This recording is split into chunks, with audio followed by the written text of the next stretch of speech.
Hello my friend and welcome back. Today we're showing you some stainless steel whiskey bullets with a base. So if you've never heard of whiskey bullets, you guys are missing out.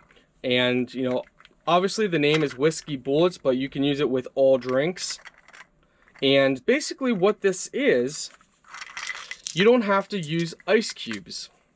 So you know how ice cubes after they melt, they kind of dilute your drink?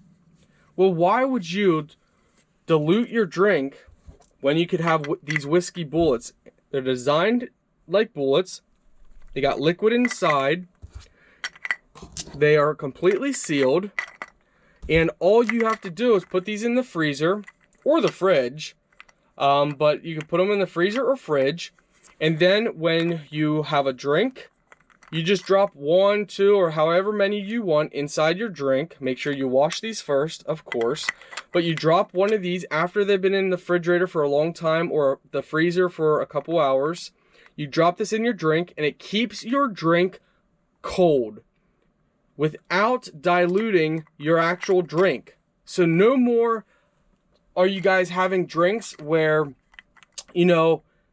the ice cube melts and it kind of takes away from the flavor, the taste. Not anymore.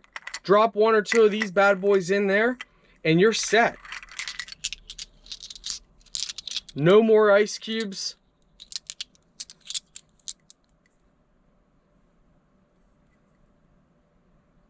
I personally love using these for different drinks. Sodas, water, and other drinks.